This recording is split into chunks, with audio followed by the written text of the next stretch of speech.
All right, everyone, it is time to get started. We are going to learn so much today from Rich Dietz. He is going to go over how to do a wellness check on your website, how to identify problems, and how to cure those ailments. There is a lot of good stuff in this webinar, and I'm very excited you are here to learn about things. If you are not familiar with me, my name is Abby Jarvis. I am part of the team over at QGive. We are an online fundraising platform, and we are all about helping nonprofits raise more money online. We know that one of the biggest keys to online fundraising success is having a fantastic website that is well optimized for your users, that gives people a great user experience, and just generally is kind of the hub of your online presence. And we are super excited that Rich is here to share with us how we can improve the websites that we have. Before I turn things over to Rich, I just want to go over a few little housekeeping slides. We are recording this webinar, so if you have to leave early, if one of your colleagues wants to see this, or if you think you know a friend who might want to watch it, we're going to send you a recording that you can share with everybody who wants to see it. You can ask questions. We're going to have a lot of time for question and answer. Well, I say a lot. We're going to have time for question and answer at the end of the presentation. So drop those questions in the chat box as they occur to you, and we will get to those at the end. And then we're going to be tweeting some webinar highlights on our Twitter account. So follow along at QGive, and Rich will also show you his Twitter handle, so you can follow along with everything that Trisummit Solutions is doing over there. I am going to introduce Rich Dietz. He is one of the masterminds behind Trisummit Solutions. They specialize in making beautiful, efficient nonprofit sites that are opt to give your donors and your potential donors a great experience. And he is going to share some absolutely fantastic tactics you can use to improve upon your own site. So I hope you have a pen and paper ready to take some great notes. Rich, I'll turn it over to you. Excellent. Thank you very much, Abby. I'm so excited to be here. Love to talk about this topic and really dig deep into how nonprofits can improve their websites. I've been kind of doing this work for a long time. I've done a lot of work in all areas of nonprofit technology, but really have focused the last couple of years on the website because it is such a vital piece of everything you do online. Without a good website, pretty much everything else falls down. Your social media is not going to be as effective. Your online fundraising is definitely not going to be as effective. Your events won't even be as effective because your website is kind of your home base. And so what we're going to talk about today is how to kind of do a wellness checkup for your website. So just like you have to go to the doctor and get a yearly annual exam, you really should be doing that with your website as well. And there's a lot of reasons for that. One, technology changes, best practices change, things can get out of whack on your website just like they can in your internal body there if you don't go in and check it up. And so we want to make sure to always be coming back and looking at that website and thinking about how to actually optimize it. And so in today, we're going to kind of do a website audit. I'm going to talk to you about all the major points of a website audit that we tend to look at, but we're also going to give you some other resources here. So if you stick to the end, we're going to give you a link, or if you have to leave, you'll get the link in the email from Abby, and we're going to send you to our nonprofit website wellness checklist. And this is a downloadable PDF. It's an 8-point checklist you can download and kind of just really kind of do a do-it-yourself DIY sort of audit of your website. There's also a almost 3,000 word blog post that goes along with that to kind of explain what each of those 8 areas are, and some other resources on that page that we'll give you here at the end. So stick around for that. So what are we going to talk about today? We're going to talk about the current situation with nonprofit websites, and as you can probably guess, it's not all good news. There's going to be some problems in there. Then we're going to jump into what a website audit is and how to actually do a website audit. And I'm going to cover, like I said, a lot of the main points. When we do a professional audit for a nonprofit's website, we have 70 to 80 different points that we look at using our software tool and also our subjective opinion on that. So we're not going to be able to go through all of those points, but I'm going to highlight some of the major things that we look at, talk to you about what they are, and then how to make some improvements to those areas. And then, of course, next steps in Q&A. And as Abby knows, I love the Q&A, so hit me with questions, type them into the chat box. If I don't see them right away, Abby can point them out to me at the end. We can definitely answer all of those at the end. So real quickly, who am I and why should you listen to me? Well, my name's Rich. I have been in the nonprofit space my entire career. I started a mentoring organization as an undergraduate, got sucked into the nonprofit world, ended up getting a master's in social welfare. So about as nonprofit-y as you can get. And so I know what it's like to work at small, medium-sized nonprofits. No staff, no time, no budget, and you're told to do all these amazing things with technology. It's part of the reasons why we started Trisummit Solutions, to help nonprofits with their websites in a very affordable way. But also for my passion, I like to teach, and I love to help nonprofits get a little bit better with their online technology. And if you get a little bit better with your online technology, hopefully you'll earn a little more in donations, and then maybe someday you can hire me to come in and help you even more. So I do have an ulterior motive there. You can connect with me on all the major ways there: Facebook, LinkedIn, Twitter, and all of that stuff. So being a nonprofit person, I also know what it's like sometimes to talk to tech heads, real technology buff people. And what do? They start throwing around all these technical terms: HTML, CSS, jQuery, ROI, API, SEO, WYSIWYG, blah, blah, blah. And you have no idea what they're talking about. So this is my quote. One of my favorite TV shows when I was a kid was Different Strokes with Gary Coleman. What you talking about, Willis? So that is my reminder to all of you that if I start using any of these acronyms or tech terms without defining them, you can type into the chat box there, what you talking about, Willis? And I will make sure to go back and define what that term is. I do this when I do live presentations as well, and I usually just tell the audience to scream it out. And I usually do a pretty good job of defining most of my terms. We'll see. I've occasionally slipped up not defining SEO, search engine optimization, but I think I'll do a better job on it this time. So let me know if I miss any of those. So let's start here talking about nonprofit websites. So there's a huge problem in the nonprofit space, and that is basically your website. And why is that a problem? Because your supporters, your website visitors, your donors, they are having amazing experiences online. Okay, they're going to Zappos, Amazon, Netflix, whatever other web properties that they're going to, and they're having these amazing experiences. The websites are beautiful, they're easy to navigate, there's great pictures, they get the information they want quickly, and then these websites are also tailoring experiences specifically to their visitors. If you go to Amazon and you buy a camera, they're going to start hitting you up with, links to go buy camera bags and lenses and all kinds of other camera accessories. If you watch something on Netflix, they start to learn what you like, and they're going to start sending you suggestions for, other stuff that you might want to watch as well, right? So they're having these amazing, we all are having these amazing customer experiences, and then they get to our websites. So you have a website, I'm sure every single nonprofit on here has a website. If you've been in business for one day, you're going to have some sort of website, because that's just, you have to have it. But is it a website you're proud of? Is it a website that you send people to and you say, hey, yay, go check out our website? So I oftentimes will do a poll at the beginning of a webinar like this, and I'll ask, how do you feel about your website? Is it, heck yeah, we're awesome? Is it, oh, it's okay, but we could do better? Or is it, please don't look at my website because we're so embarrassed? And that is a big problem, because if you're not proud of your website, you're not going to be sending people there, and then you're not going to have the experience. They're not going to be able to experience what your organization is all about. One of the biggest mistakes I see nonprofits make that are not proud of their website is they send most of their really good content to Facebook. They post it on Facebook because they don't like their website, and they think they're getting better engagement on Facebook. Well, that's good for one person. That's good for Mark Zuckerberg. That is not good for you as an organization. You want to drive them to your website, collect their email address, be able to follow up with them, be able to tell your story, have total control of that visitor. And so that's why we want to do that. Other things on your website is, can you update it? Is it easy to update? Is it easy to add content? We're going to find out later why this is so important. If you cannot update your website easily, then you're not going to be able to put fresh content on there, and people are going to stop coming to your website if the content is not fresh. If they don't see new information being posted, why should they ever come back to your website? They read your mission statement, they read your about us. That's pretty much it.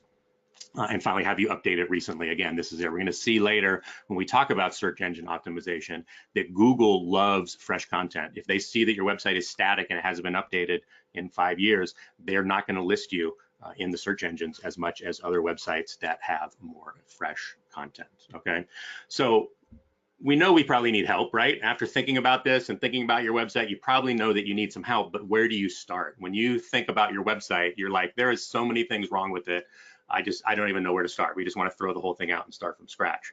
Well, before you do that, you want to get an idea of where you're at. You want to set a baseline. You want to know what you're doing well, what you're not doing well, what is really not working well, and then you can kind of organize and solidify those suggestions. And the way to do that is through auditing your website, and you probably saw that coming since that was the whole point of this webinar. But really, what is a website audit? I mean, let's kind of start really high level here.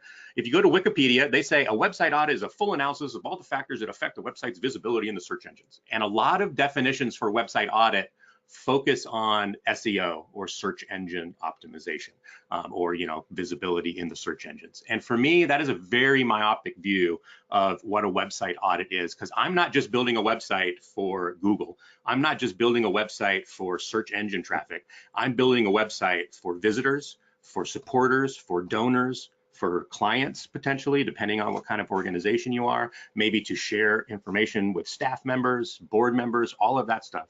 So I see a website audit as a roadmap or a blueprint to a strong, healthy web presence that engages visitors and turns them into long-term loyal supporters and clients. So we're really going to focus on this concept of a roadmap or a blueprint. And I think that's the key, because if you don't have a roadmap, if you don't have a blueprint of where you want to go, what's working, what's not working, then you really are flying blind. You don't know what to fix, you don't know where to focus on your website, and you especially don't know what those best practices are that you should be focusing on. And this is where a website audit can really help. It'll point out the high impact areas. So when we do a website audit, we look at all the points that I talked about, 70, 80 different points, and then we rank them between low impact, medium impact, and high impact. And so you can actually start by fixing those high impact items to see the biggest bang for your buck, and then you just keep kind of working down the list and fixing the rest of the items. And the last point I want to make on the website audit is it is not the end. You get a website audit, that is just step one. Actually, it's step 0, because you haven't really even done anything yet. You just know now where the problems are. It's just to start. Those audit points tell you exactly what needs to be fixed. You go in, you repair all that. Then you can move on to more advanced sort of website work, like personas and donor journeys and customer journeys and user groups and all of that craziness that people are talking about. And you've probably attended some of these webinars where they're talking about doing journey mapping and personas and user groups and all that stuff. And my opinion is you can't really jump into that stuff until you've fixed the major problems first. So it's like if your car's brakes are going out, you don't go and buy a new paint job for it, or buy a new air freshener to hang from the window to make it smell better, right? You need to get those brakes fixed. And so a website audit will really help you focus on those basics, get your website in tip-top shape. Then you can start digging into those higher level stuff. All right. So now it's going to get a little crazy, because we are going to jump into the website audit. Now, as I mentioned, at the end, I'm going to give you a link where you can go and download the DIY, do-it-yourself resources that we have that'll help you kind of do a audit on your own. What I'm going to cover for the rest of the session today is some of the major things that we look at when we're doing a website audit. So when we do a website audit, we actually cover all of these areas. And yeah, it's going to be a little bit like drinking from a fire hose as we go over this. So I'm not going to go over every single point in every single section. I'm going to look at each of these sections individually here, and I'm going to highlight 3, 4 different audit points that we look at for those. So we're going to talk about user experience. That is, how easy is your website to navigate and what kind of experience it is for your users. Like I mentioned, very important because of how the internet is now, and people are just used to a much better experience. Conversion optimization, or what's called CRO, conversion rate optimization, or conversion rate optimization. So that's, how do you get more people to donate? How do you get more people to sign up? We're going to talk about SEO, search engine optimization and visibility. We're going to talk about performance and security, some legal considerations, and a big caveat there we'll talk about, and then accessibility as well. We're not going to get into the technical WP, that's WordPress assessment, but if one of our clients comes to us and they're on WordPress, we can also do a WordPress audit. So we are a WordPress web dev shop. We only build websites in WordPress, and we only support WordPress websites with our clients. So if someone has WordPress or they're going to have WordPress, we can do an audit of that as well. So let's jump into the first one here, user experience. So user experience is basically how easy is your website to use. You all can also see this abbreviated as UX. So a couple of the points we look at for there, the first one we look at is professional website design and branding. And that means, does your website look good? Does it look modern? Does it look clean? Does it look like what people are expecting to see online now? If it looks like it was built in 2013, that is going to give people kind of, ooh, wow, if their website's this old and outdated, like are they really following the best practices in their organization? Like, are they a great tutoring organization? Are they a good after-school program? Maybe they're still using old, outdated practices even with their clients. All of that stuff is going to start entering into people's heads. So you want to have professional, clean website design. One of the best ways to do that is go look at the top nonprofit websites. And in the checklist blog post that I'll show you guys at the end here, I do give a link to the top nonprofits.coms. They do a ranking every year of the top nonprofit websites. And so you can go there. If you go look at the 10 top nonprofit websites, as Top Nonprofit says, you'll get a very clear idea of what a clean, modern, professional website looks like. And then you want to have your website basically look more like that.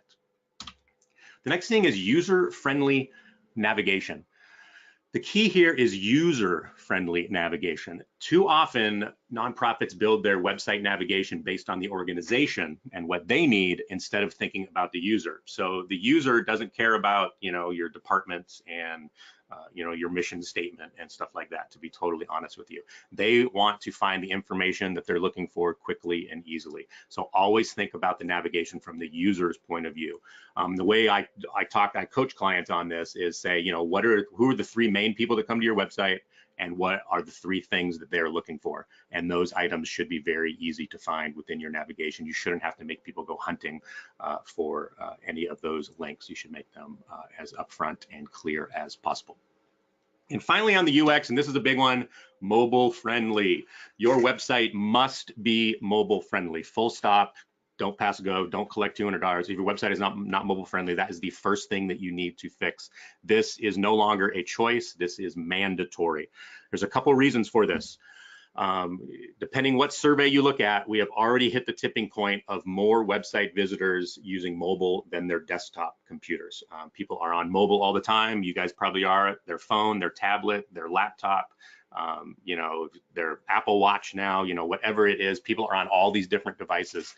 And if your website doesn't look good on mobile, they will close it and they may not ever come back because it's just too much of a frustration for them. So we want them to be mobile friendly. In fact, Google is now ranking websites higher based on mobile friendliness. If your website is not mobile friendly, Google will not list you. There's a lot of controversy around this, whether they rank you lower or whether there is actually a separate mobile index. But some of the evidence points to that if your website is not mobile friendly, if somebody searches for you on their mobile phone and your website's not mobile friendly, they may not list your website at all, like as if you don't exist. Okay, so if someone could be out in their car trying to find you and they look on their phone and you basically don't exist if you're not in Google. So you want to make sure it's mobile friendly, and the best way to do that is mobile responsiveness, which means your website dynamically changes based on the device that is viewing it. And that is really important because we are seeing so many new devices coming out, so many different sizes that you can't even predict what size device is going to look at, is going to be looking at your website. It could be a watch, it could be a 15, 20-inch tablet, it could be a 45-inch computer screen. You don't know, and so responsive design actually adjusts according to the device. So when you go to get your website mobile friendly, or you go to get a new website, you definitely want to be talking to your designer about a mobile responsive design. And Abby, if any questions come up that are relevant to what I'm talking about, feel free to interrupt me, and I can answer them. I'm looking in the chat, but I'm not seeing anything come in. So just let me know if they are. The next area, oh, I'm sorry, go ahead. Oh, no, I just thought I could do that. Perfect. Okay, the next area is conversion optimization, sometimes called CRO, you'll see in the things. And this is a big factor, a big thing of study in the business community. The business world, especially internet marketing and online, marketing and all of that stuff, is really concerned with conversion rate optimization, or CRO, conversion optimization. The reason for that is you can make very small tweaks in your conversion optimization and have huge differences on your bottom line. So let's say you have a donation form on your website, and it currently gets about a 2% conversion rate. That is 2% of visitors that come to your site go and make a donation. If you can optimize your donation process and increase that by 2%, you go from 2% to 4% conversions, right? You could double your online fundraising almost overnight just by thinking through some of the items within this section. So let's jump into some of those items. What does conversion optimization look at? Conversion rate optimization. First one is a unique selling proposition. And again, this is a business type term usually, but I think nonprofits need to be thinking about some of these lessons because they work. Businesses have spent trillions of dollars researching how to get people to convert, how to get people to take an action. And one of the ways they do that is a unique selling proposition. So in the business community, it would be something like, we are a blank who help blank with blank. So we are a animal rescue organization, who helps dogs find a better home, and then how you do that, right? So it's totally relevant for nonprofits. So think about what is your unique selling proposition. And the key word here is unique. There has to be a special way that you do things, a special process you use, a special way that you go about getting results, something that makes you unique. Otherwise, you're just another animal rescue group. And then why would someone donate to you instead of the other one that they know? So thinking through what makes you unique, and then talking about that on your website, talking about that in your stories, talking about that on your donation forms. Another way to increase your conversions is using relevant trust factors. And relevant trust factors is anything that people can see on your website that makes you more believable, that makes you more legitimate, that makes you more trustworthy. A very easy way to do this is on your donation form, put up some trust seals. Put up a link to your Better Business Bureau page showing that you have an A+ rating. Put up a link to your GuideStar or your little badge from GuideStar to show that you're a legitimate nonprofit. They can go look at your 501c3 status. They can look at your 990, whatever that is. But it's not just, and you can also have security seals. We are, secure website, 256-bit encryption. All of those things have proven to increase conversions. But there's also some other ways to increase those conversions with trust factors that many people don't think about, and that's testimonials and reviews.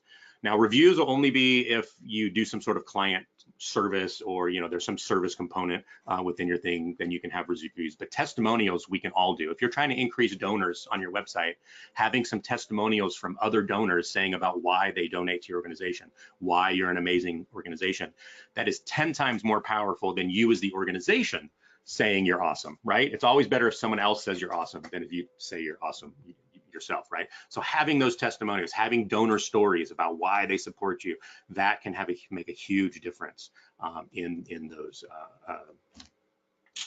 conversions.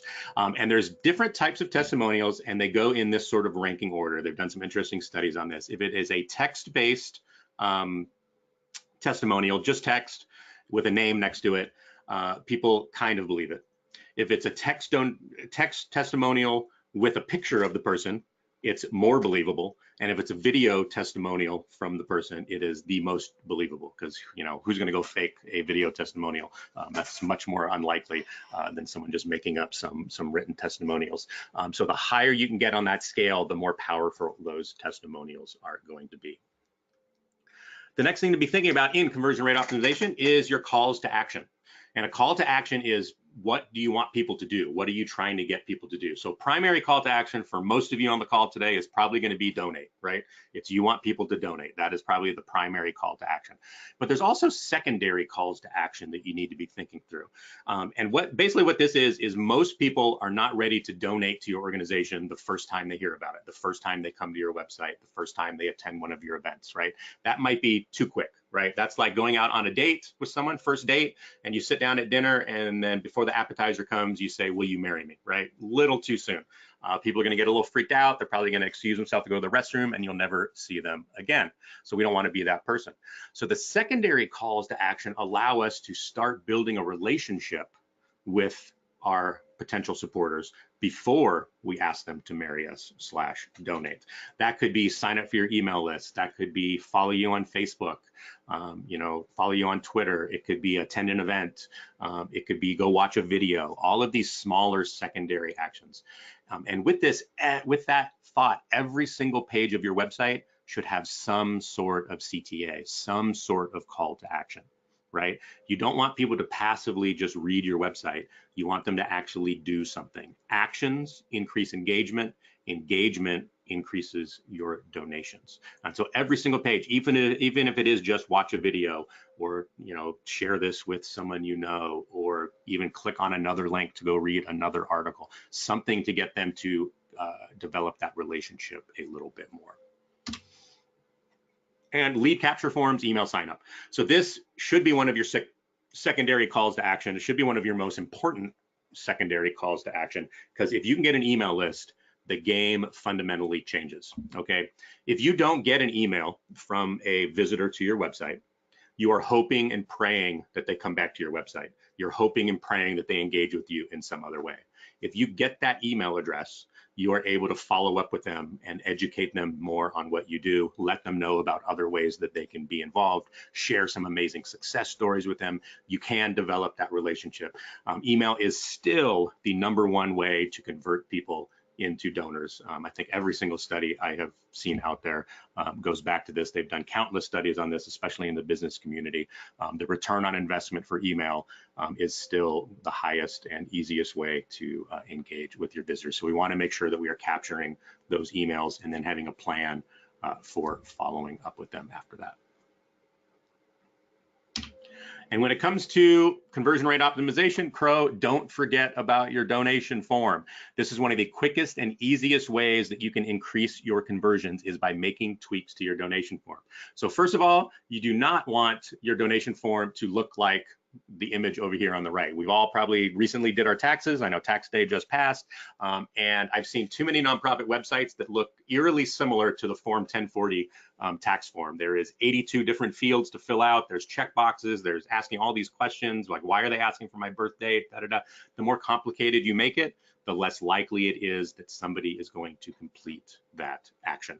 So you want to keep your forms very short and very simple. What I tell my the clients that I coach for online fundraising is you don't need to ask all of those questions. The only thing you need is their email address and their credit card number. Those are the two most important things. Now that you have their email address and they are a donor, you can now follow up with them and have them fill out a donor survey. You can follow up with them and have them ask more questions, do whatever you want. Make this initial donation, make this donation form as simple and easy as possible. That will increase your donation. If you currently have 10 questions on your donation form, 12 questions, and you knock it down to 3 or 4, contact information, email address, donation level, boom, you will increase your conversion rate. You will see your conversion rate go up immediately. Next thing is suggested giving amounts. There's, again, been some really interesting studies on this, that if your donation form only has a blank fill in the amount, just like fill in your donation amount here, people will donate less, a lower donation amount, than if you give them suggested giving levels. So this is, if I come to a donation form and there's just a fill in the blank amount, I think, hey, $10 sounds pretty good, and I'll put in $10. But if I come to a form and the suggested giving amounts are $25, $50, $100, $250, then I look at it and I'm going to probably default to 25 if I don't have a lot of money right now, right? But I just donated $15 more than I probably would have if you had just given me that fill in the blank amount. Now you can still let them put in another amount. If someone wants to donate $422 because the April 22nd means something to them, you still want to allow them to do that. But giving those suggested giving amounts, you can then also start testing those amounts and see what are the best levels for your potential visitors. Next, showing the impact for each level. This is another way to get people to not only increase the likelihood that they'll donate, but also increase their average gift size. And the way you do that is, for each level, you say what that level purchases, what that level can create, what impact can that level do. So the example I always give, if it's an animal rescue organization, they can say $25, we can spay or neuter 1 animal. For $50, we can spay or neuter 3 animals. As a donor, I'm like, whoa, I just tripled my impact by only doubling my donation, by only going up 2x on my donation. I've tripled my impact. As a donor, I feel really good about that. I can see that that's having a larger impact. I'm more likely to choose a higher level. Next one is ask for the recurring gifts. Ask for people to become a monthly donor. I had a client a couple years back that all we did was add a checkbox on there saying, would you like to make this a monthly donation, without doing anything else we increased the monthly giving by $10,000 over 2 months. I mean, it was just by doing simply nothing but making it an option. So making that an option on your form for sure. But secondly, so also start asking people to become recurring gift givers, monthly donors, telling them why it's important, telling them the impact, the bigger impact that they can make. You'll start seeing that there's nothing better than starting your month with X amount of dollars already coming in from those recurring transactions. And finally, relevant trust factors and testimonials. That's another way, there's another place that we can use those relevant trust factors is on the donation form is one of the best places to put it. So you can put some donor quotes on there about why people support it, put those logos, the guide star, the security seal, all of that stuff. That's going to help your conversions there as well. We now jump into the next section, which is search engine optimization, SEO, or basically online visibility. Now, this is a huge one. This is a very big section within our audit, and there's a lot of little nitpicky, ticky-tacky sort of technical things, so we won't go too big into a lot of those. I can definitely get into those. If you want to do a full audit, we can do that, and we can get into all the ticky-tackiness of SEO. The good news about search engine optimization is it's becoming less technical and less sort of gimmicky and tricky, and it's just becoming having great content. That's the reason I have this graphic up here for SEO is content. Google is getting so good at reading content, the Google algorithm, at reading content, at knowing what is quality content, and they are rewarding the best content. So we'll talk a little bit about that there. The first thing on your SEO online visibility is adding a Facebook pixel to your website. If you don't know what that is, don't worry about it. I tell all our clients, let's put the Facebook pixel on your website. You can figure out what you might want to do with it later. So what the Facebook pixel is it basically, if a visitor comes to your website, it kind of marks that they visited your website. You're then able to use Facebook advertising to show ads just to people that have been to your website. It's called remarketing, and it is super powerful because you can then show ads to people on Facebook that have already visited your website. So you know that they know who you are, they know what you're about, they know something about you at least, and then you only show ads to people that are sort of warm type leads. So if you think you're ever going to do any sort of Facebook advertising, and I've seen Facebook advertising work really well with events, so if you're doing any sort of event fundraising, Facebook advertising can be very effective there. You're going to want to get the Facebook pixel on your website. You can talk to your web developer or web person about how to do that. The next one is Google My Business listing. So even though it is Google My Business, it still includes nonprofits. And you want to make sure that you have claimed your organization and that you have fully completed the Google My Business fields for that. And this is super important. This is one of the biggest ways that Google recognizes that a business is legitimate or an organization is legitimate, and then they will start ranking you in some of the local listings that people are searching in your city, area, state, wherever you are located. Just to show how powerful this claiming your Google My Business is, I have a client recently that called me up. They are a community foundation down in Texas, and they told me that they started getting a bunch of calls about people thinking they were a homeless shelter. They are not a homeless shelter. They're a community foundation. They do nothing with homelessness. There's not even the word homeless anywhere on their website, but Google was showing them in the top 3 results when you searched homeless shelters near me in their area. They were showing up as a homeless shelter. And what we found is I went in and looked, and their Google My Business listing did not have any services listed. It was a blank business listing. So Google didn't really know what they were. So Google, if they doesn't know, they just try to guess.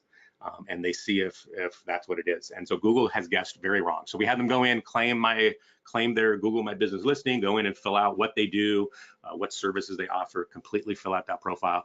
And we're slowly seeing Google drop them out of the homeless shelter listings. It's very hard to get Google to do what you want, even when they're wrong. They will never admit it, but this is one way that we can do it. So you want to grab that Google My Business listing. The next area of SEO for your website is what's called on-page optimization. So search engine optimization has 2 main things that you need to do. On-page optimization is everything you do on your website to make it easier for Google to read, to make it easier for visitors to find information, all of that. And then there's off-page SEO, and that is getting links back to your website so that Google knows that you have good content, right? So here we're only talking about the on-page optimization. And like I said, this is one of the areas that gets very technical. This is about properly using H1, H2, H3 tags on your headlines. This is using alt text in your images.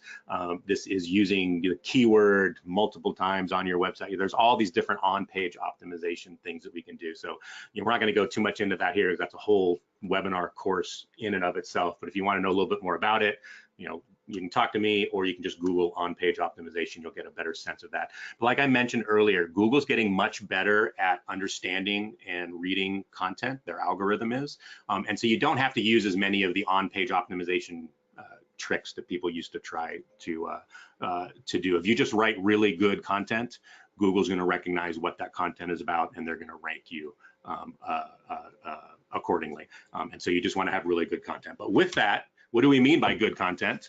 By good content, we mean frequently posted, as well as sufficient page content length. So you want to have a blog that you are updating on a regular basis. Google likes to see fresh content. I mentioned that earlier. So you don't have to do it every day, but you want to have a regular cadence that you are putting new content out there. Google will recognize that, and they'll say, oh, okay, these people are on the ball. They're putting out new content. We need to keep paying attention to them. And secondly is sufficient page content. So it used to be that you could write 500 words on a page and put it out there with certain keywords on it, and Google would rank it really well. Well, all of the new SEO research coming out is showing that Google likes longer content because they deem it better. And I think the reason they deem it better is because it's easier for them to figure out what the page is really all about. Their algorithm can go through. In 500 words, they can't really tell what the content's about, but a longer content, they can kind of figure out what that is. And Google likes longer content. Now, this is a challenge in that people's attention spans have gotten shorter, so maybe they're not reading the entire article, but Google likes it, so we got to get it out there. Now, if someone's really interested in your content, they will read a longer blog post, but we want to make that post easy to read, scannable, using headlines, all of that stuff. And I'm sure someone out there is thinking right now, well, what does sufficient page length mean? What are you talking about? One of the recent studies I saw on backlinko.io, it's an SEO blog that I follow, looked at thousands of pages out there, and they found that the top 3 Google search results averaged about 1,970 words. So about 2,000 word page content were kind of the top results. Now, that's not always the case. Obviously, that's just an average. There are shorter articles that can rank higher, but it does seem that Google loves those longer posts there. So blogging and longer posts when possible. In fact, the backlinko.io website did some more research where they found that you can actually do better by posting fewer articles, but longer articles than posting every day and having it be a shorter article. So fewer and longer, they call them pillar posts, a post that is so strong, it's like a marble granite pillar that can hold up the foundation of a website. Those are the pieces of content that Google seems to really like. The next section we have is performance and security. And again, there's a lot of different things that we can look at in here, performance and security, but a few that I'm going to highlight here is HTTPS. If you go to your website and you look at the URL of your website, does it say HTTP or does it say HTTPS? And every page on your website should now be HTTPS. It should be a secure website. So it used to be in the old days, only your donation page had to be secure. Only your donation page had to be HTTPS if you wanted to get that little green padlock, to show when people was whipping out their credit card. But security has become such a factor, such a fear factor, if you will, that all pages on your website should now be secure. Now, this is usually really easy to do with today's modern hosting. Your hosting provider probably has a free option for making your website HTTPS called Let's Encrypt. If they don't, if you're on GoDaddy, this is one of the reasons we do not like GoDaddy. GoDaddy is one of the few hosts out there that does not provide a security certificate for free for their plans. You have to add that on. There's a lot of reasons why we don't like GoDaddy. We think they overload their servers. They tend to be very slow. But this is another big reason, is that they don't allow security certificate for free. So you can usually have that fixed up. And then every single page of your website is secure, and you will get that padlock up there. So two big reasons for this. One, Google says they're ranking sites higher if they are secure, because they know that they're more trustworthy. And the worst thing Google wants is to send a searcher to your website and then they get infected with some sort of malware or something like that. People are going to be very upset with Google. So Google wants to send people to secure websites, not insecure ones. And secondly, the browsers are now showing whether your website is secure or not. So if you go to your website and it is not HTTPS, it'll say not secure right next to the URL. And that is not language you want people thinking about when you're trying to convert them to be a supporter or a donor. And so you want to make sure you're getting that secure sort of padlock up in there. Next one is page speed. Page speed, super important. Once again, Google is ranking sites higher if they load faster. This is becoming increasingly important because of mobile. We talk all the time. We've already talked a lot about mobile. If your website takes too long to come up on someone's phone because it's a slow website and you have way too big of graphics and all that stuff, they're going to hit back on their phone and they're going to go look at another result in the searches there. They are not going to wait for that to load. They will go get their information, develop a relationship with somebody else. Now, page speed, again, is another sort of Pandora's box. Once you open it up, it kind of gets a little crazy with technical information, but you can go test your website. There's various page speed testers. Google has their own called the Page Speed Insights. So you can just Google Page Speed Insights and it'll pull it up. You put in your website URL, it'll tell you how fast your website was and give you suggestions on how to improve that speed. There's another one out there called GT Metrics that we use all the time in order to test page speed, but you definitely want to go to one of those places, test your page speed. It'll give you a grade, whether you have an A through an F, and then tell you some ways that you can increase that page speed. And you talk to your web developer, or of course, we'd be more than happy to talk to you about how to speed up your website as well. Next thing, getting now into kind of the security area, backups. Please, please, please be backing up your website. Whether you have to do that manually because you have an old website, you want to be backing that thing up as often as you can. For our clients, we do daily offsite backups. We actually do 2 copies of the backup daily and in an offsite location that is not on the website server. A big mistake a lot of nonprofits make is they'll make a backup of their website and they'll put it on the same folder, the same server that their website's on. If that server has a problem or goes down or the entire website goes down, you've lost your backups as well. So you want to have those backups on an outside source. And there's different places you can go to hire to back up your website, different services you can use. You can search for those online for sure, but you definitely want to be backing them up. Having really good backups gives you the confidence to not worry so much about malware and all of that stuff, because if something did happen to your website, you can always restore it with a backup. We've had clients who their websites have gone down. They've had someone really mess up a website by accident. We've had clients get hit with malware, and as long as we have a backup, we can restore that site within minutes, and you're just back up and running and you don't even really notice anything. So that's really important. And then finally, security hardening. As I mentioned earlier, we're a WordPress shop. We love WordPress for a content management system. It's what we use with all of our clients, and we have a lot of plugins and systems that we set up on WordPress to make them more secure. So, we can block IP addresses of people that are trying to hack the site. So there's robots that'll be out there, bots they call them, that'll be out there trying to hack your website, and they go to certain pages or they try to log into your login page. And if we see any suspicious activity, our software will actually block that IP address so they can no longer even see the website. And that's a great way to stop potential hackers. And there's a lot of other ways you can security harden, but a lot of that's very dependent on what content management system you use. So if you use like a Wix or a Squarespace, there's not much you can do. You're kind of just relying on them to take care of that for you. But if you have something like WordPress, there are plugins that you can add that makes it more secure. One of the big ones is called WordFence, and one of the ones that we use is called iThemes Security. And it'll handle a lot of these technical back-end things for you on your website. So another reason we recommend WordPress is there's some really good features out there to help keep your website secure. All right, now we're on the home stretch here. We're coming into legal, so legal website issues. I will start this by saying a big disclaimer.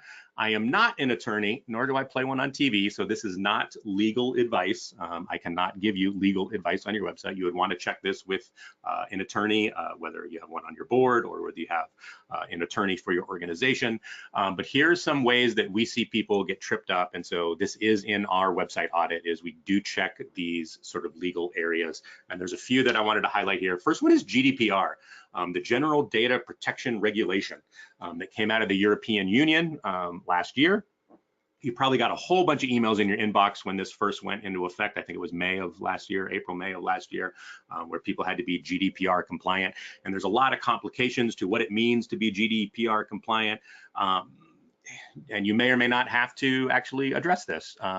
If you do any sort of work in the European Union, if you have donors coming from the European Union, if you have services or really if you do anything there, you want to talk to someone about becoming GDPR compliant, because you can get in a lot of trouble, very hefty fines if you are not GDPR compliant. So you definitely want to get that. I would say most of the websites we look at, nonprofits are still not GDPR compliant. And I think a lot of nonprofits are just figuring, oh, who would sue a nonprofit? Well, I personally wouldn't want to take that chance. So you'll definitely want to talk to somebody about that. But two that you can do on your own that are very easy is adding a privacy policy and adding a terms and conditions to your website. And if you want to see what one of these look like, like one of the things I commonly tell my clients is go look at some of the top nonprofits, go look at Greenpeace, go look at, Humane Society, go look at the big nonprofits that have millions of dollars and they have their own attorney teams and all that stuff, and go look at what they're talking about on their privacy policy and their terms and conditions. I'm not saying copy it, but go and look at what they're doing to get an idea what these are. This just helps protect you if somebody, privacy policy lets people know what you do with their information. If you collect their email address, what you do with it, if you're using cookies, that sort of stuff keeps you on the right side of the law. And then terms and conditions helps you if you have, if there's a reason you would have to kick somebody out of your community or, something like that. So like I said, go look at some of the top websites there. There's also, you can get some sample privacy policy and terms and conditions. If you go online, places like Nolo Press, things like that, or you can talk to, like I said, if you have an attorney on staff or something like that. Now, the final section we're going to talk about on a website audit is accessibility. And again, this is another tricky one in that, again, this is not legal advice. I'm not telling you how to be 508, section 508 compliant. I'm not telling you that if you do the things that I talk about today that you're fine with accessibility. Accessibility is a constantly moving target. It's hard to be 100% accessible. And so this kind of area gets pretty detailed and pretty deep. We have a couple clients we work with that have to be as accessible as possible because they get government funding or something like that. And so we work through, I put some links down here on this slide here. So number one link to see is you can test your website using a tool like wave.webaim.org. It's called the Wave tool. It'll do a accessibility check of your website and let you know where the trouble areas are, so you can check that out. You can also learn more about what it means to be accessible. But what website accessibility is it easy for somebody with disabilities to navigate your website? And it's mainly sight impaired people, so blind folks. How do they navigate your website? And a lot of times they'll use something called a screen reader that will basically read off your website, including the links and the navigation, and then they're just using their keyboard to navigate through. And so this is where you really want to be thinking through. What's nice about, I think, accessibility is it dovetails very nicely into a lot of the things we've talked about already. Clean navigation and design, clean, modern clean website is going to be more accessible. It's not going to have just random content all over the place. It's not going to have a table structure. It's going to be very simple, easy to digest, easy to scan. So that's one of the first places to start with your accessibility, is a clean, simple navigation and site structure, not too complicated. You don't want drop-down menus that go 4 levels deep. You really want to stick it to 1 level if possible, 2 at the absolute max, things of that nature. And thinking through your site structure. So one of the things you can do is have someone test your website for accessibility, and they can go through with the screen reader and see what it's like to do that. All right, so some of the big areas that you can do to help people with disabilities, to help people that are using a screen reader, one is using alt text for your images. Now, most people probably know what alt text is from an SEO standpoint, is that's one way that you can tell Google what your image is about. Google can't really read an image yet. They're still working on that. They're trying to figure that out. But at this point, they can't really read an image very well. So the alt text allows you to tell what that image is. And so Google uses that to rank better if you have a keyword, or they can tell more what that image is. But also this helps people with screen readers. So when their screen reader comes to an image, it will read what is in the alt text. And the alt text is pretty easy to update. You can know whether a website has alt text. If you hover over an image on a website and that little yellow text pops up, that's the alt text. It's the alternative text for an image. And that will help someone with a screen reader because it'll then read off what that text is. And so you want to kind of describe what that picture is so that they can read it. So that's one easy way to do it. Next one is text size and readability. And when we focus on accessibility for our clients, we don't just think of people with disabilities. We don't just think people using a screen reader. We actually think of maybe all folks, all people, even older folks, maybe that have a hard time seeing. And so we use WordPress, like I said, we have some plugins we can add in that allows the text size on the website to be increased. So very easily, someone can click a button and it'll increase the text size like 2x. So if someone is hard, has difficulty seeing, but they're not totally blind, they'll still be able to read that text a little bit better. We also have a button we can add to add high contrast. So if people have a hard time with lower contrast, text differences, they can increase that. And so that's a very nice way to do it. But overall, think about making your text size probably larger than it is now. We see way too many websites that have very small text, and that's hard for folks to read. I'm actually getting there myself with my progressive lenses. Some websites I go to, I have a hard time reading, and I have to zoom in on it and go, it's making my brain hurt to try and read that. And if you want people to read your content, you want it to be very easy to be read. I mentioned the color contrast. That was another one. A final one here is descriptive link text. Try to not make your links say click here. If someone's on a screen reader, they're going to go to the click here and it's a link and they're thinking, well, I don't even know what that's about. Why do I want to click it? Well, your regular visitors are thinking the same thing. Click here, like, what does that mean? Tell them what that link is going to do. Where is it going to take them? So be a little more descriptive in how you set that up. All right. So that's it. So where do we go from there? So there was a ton of points. I think every single person on the call here should be able to come at least one of those areas that they can go and make some improvements on. But where do you go from there? Well, feeling overwhelmed yet? If you thought about all the things that you need to change on your website, looking at all that, remember, I know what it's like, no staff, no time, no budget. What are you supposed to do with that? Well, we can definitely help with that. And I'm going to show you on the next page here how we can do that. But I also want to challenge you to not say, I already know this, quote unquote, because I can tell you knowledge is not going to improve your website. It's going to be actions. It's actually going to be doing something to make improvements to your website. So even if you might know some of these things, go ahead and cross them off your list. Go and actually do that change, do that update, fix that, and you'll start to see real results. And the way we're going to help you do that, we got two ways that we can help you do that. Number one, if you go to the website at the bottom there, trisummitsolutions.com/getwell, you're going to be able to download our checklist. There's a little screenshot of the checklist over there. It's an 8-point checklist where you can do kind of your own audit. I didn't want to give you 70 audit points for you to go through manually because that would just be really, really too difficult. But I gave you kind of 8 of the most important ones that we look at. So there is a whole checklist there. There's about a 3,000-word blog post that describes what each item on that checklist is, gives you examples, all of that great stuff. And then, of course, if you really want to take it to that next level, we can actually do a professional website audit for you. And we're doing something really crazy right now. We have a crazy price for our website audits. It's pay what you want. So if you go to the landing page, you'll be able to click on a link, and yes, you can pay us whatever you want to do a professional website audit for you. And you'll learn more about it on the website there, but you pay at least $1, you'll get an audit plus a video recording of me talking about your audit and where I think you should focus.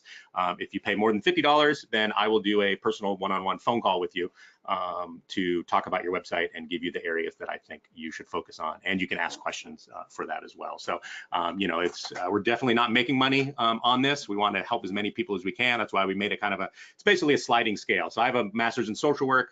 I was in the therapy space for a long time when I was younger, so I know, how the sliding scale works. I just want to make this affordable to everyone. You can take the audit, and whether you choose to have us work with you one-on-one to improve your website, or you go to someone else, or you do it on your own, that is totally fine. And just to let you know that these audits are not some hokey little thing that I'm going to send you that is totally generic and you can't actually make any difference with. Here's a quote from someone who just went through one of our audits about 2 months ago. Since getting our customized audit and some coaching from Rich, I've been able to use the detailed report and feedback to make several key adjustments. So she made improvements. It set her super clear roadmap on how to do that. And so she's going in there herself and she's making those changes. If she ever needs help from us in the future, we hope that she'll call us. But more importantly, we want her to think we're good guys. And if she hears anyone that needs help with the website, she's going to tell them to come check us out. And hopefully that helps us in the long run. So that's about it. So we're going to close this here by saying the best time to plant a tree was 20 years ago. The second best time is now. The best time to audit your website was last year. The second best time to audit your website is right now. So I got the link there up on the screen again, trisummitSolutions.com/getwell. The slides and the replay will be emailed to you tomorrow by QGive. We'll also have that link above there in the email that you get from QGive. And from there, I'm open to questions. If you guys have questions, type them in the chat box. I'm not seeing anything, but I don't know if I'm seeing all the chats or not, or if I'm just seeing I can see them. Okay. We have a really great one from Pamela, and this is something that I'm actually seeing on a more regular basis from clients as they come in and want to start working with QGive. So Pamela's in a situation where she has board members who only want to maintain a Facebook page and think that a website is too much extra work. Yeah. How can she work with a board member that kind of has that way of looking at online presence? I'll try to give a quick answer, and Pamela, if you want a longer answer, just reach out to me. I'd be more than happy to hop on a call with you, because I would want a little bit. I'd want to know a little bit more about why they think Facebook is the better option. If it's just kind of the work load around it, there's some ways that we can go about that. But to me, it's just so incredibly short-sighted. Do businesses only go on Facebook, or do they also have a website? And for me, it's all about control. So if I'm sending my visitors to Facebook all the time, they're getting used to going to Facebook. Two big things happen. One, they get distracted. So if I go to Facebook to learn about your big event, and then I see an advertisement or I see an update come in from one of my friends, I'm going to go click on that and I'm gone. You've just lost me. There are too many bells and whistles on Facebook for me to really focus and become emotionally connected to your organization, because I'm going to spin off. And that's exactly what Mark Zuckerberg wants. He wants people to click on ads. He wants people to get distracted and click on 18 other links and stay on that website all day. And the second thing is just ownership. If I can get people to my website, they are going to see my logo, they're going to see my branding, they're going to be reading my stories about my organization, about the people we serve. I can create that one-on-one emotional connection with them. I'm also going to get a lot better insights on what content is playing better. I'm going to have my analytics. I just have so much more control. I mean, it's really a no-brainer as far as doing it. And, it's, I know sometimes hard to convince people, but I will tell you, once you get your website up and running, it is not any harder to add content to your blog than it is to add content to Facebook. I think it's really just about the same. Absolutely. And I'll chime in with a couple of things that we've seen with our clients, Pamela. There are two big things. One, Facebook is making it increasingly harder for Facebook pages, which is what you'll have, to actually reach people in their audience. Yeah. So Facebook out and said, I think maybe 2 years ago, that unless you're actively paying to boost your post, only 1% of the people who like your page will actually see what you're posting. And I know boards are often really concerned with the cost of a website and the cost of maintaining it, but if you are going to be reaching your audience on Facebook at all, you're going to be spending money there as well. And the other thing that I'm also seeing, we do have nonprofits who split their fundraising between QGive and Facebook. And one thing that we're seeing more and more is that people are really skeptical about putting their credit card information anywhere near the Facebook interface. Yes. Because Facebook has had so many issues with improper data storage and sharing data with other companies. Nobody wants to put their credit card information anywhere near Facebook. So there are options for people to donate on Facebook, and it's just not happening. People would rather go off Facebook to donate to you because they are afraid of what Facebook will do with their data.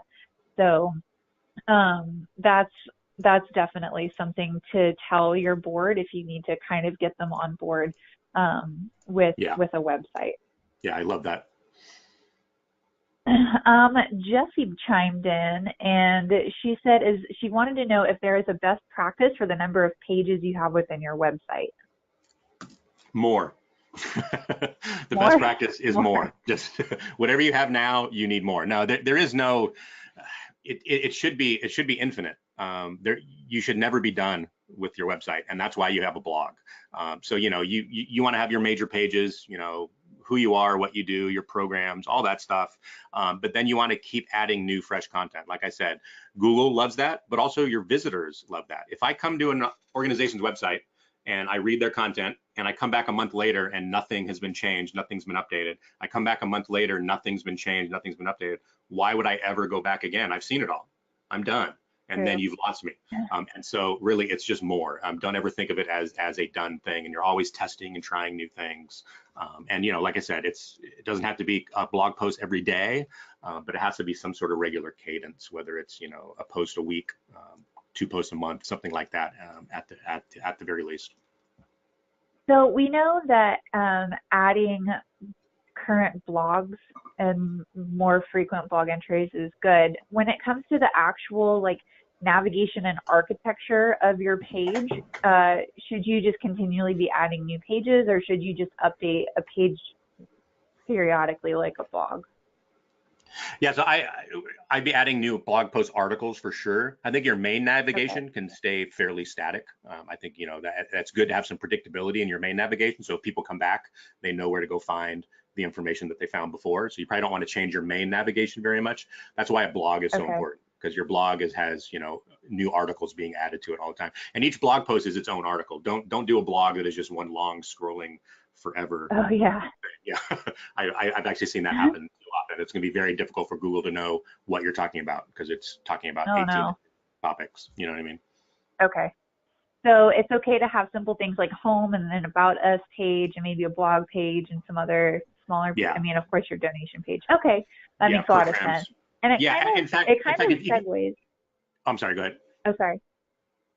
Well, I'll let you finish your thought, because I was going to say it segues into a question that I have personally about some of this stuff. Yeah, I was going to say, if you want to know more about the navigations, go to the link that you're going to see in the checklist that I send you for the top nonprofits, top nonprofit blogs. And basically you can go look at the top 10 nonprofit blogs as voted by top nonprofits, and you'll get to see their navigation. You try to keep that navigation in a single row, a single line across the top. You don't want it to be a double row, and you'll start to see the patterns of what the major organizations are doing with their navigation. Awesome. That is super helpful. Everyone, I'll make sure that you get that link in the follow-up email that will also contain the recording and some other stuff. And kind of the last question I have dovetails with what you mentioned about creating new blog articles. So before we started the webinar, you and I were talking about how the nonprofit I work with is run by just a very small team of older ladies who are just slam busy all the time. And I know that that's not an uncommon circumstance for a lot of these nonprofits. Do you have any strategies nonprofits can use that will help them create regular content without killing themselves trying to do it? Yeah, there's a lot you can do. So one is try to get some people to help you that like doing content. So talk to people on your board, talk to volunteers. Really, everyone says they want to get millennials more involved in their organizations. This would be a great way to get some millennials involved, is ask them to help you with some content. People that have grown up with the internet are used to generating content. We create content in our personal lives, whether that's Facebook posts or tweets or all that stuff, and ask them to help you turn some of that into content. The other thing I like to do is called content curation. So content curation means you don't have to create all the content from scratch off the top of your head. You can go grab an article in the newspaper that is relevant to your organization, put a link to it, and then say, amazing article I just read all about after school programs, here's my thoughts on the article. And you just talk for a couple paragraphs about what you thought about the article, where you agree with it, disagree with it. That's quality content. People are going to love that type of content because it's current, it's something going on in the news, it's about your topic, and this topic. You could probably write that blog post off the top of your head. You don't really probably even have to do that much research because this is what you live and breathe. So talk about what is important to you. Talk about what is important to your clients. The next thing that is easy content to create is success stories. The number one thing donors want to see from the organizations they support is success stories. They want to know the impact that their donations made. Success stories is the best way to show the impact. So just go to some of your staff members and say, hey, we're looking for some content for the website. Tell us what is your favorite success story of the last 6 months. You can even just record them on your phone talking about it. You upload that to YouTube. You then put that video on your blog, write a couple paragraphs describing why it's a great success story. That's quality content. So it doesn't all have to be original, a research paper type thing. You can just kind of content curate and do those success stories, and then you'll start to get a better idea of what is resonating with your followers. And I have a client who does really good on Facebook.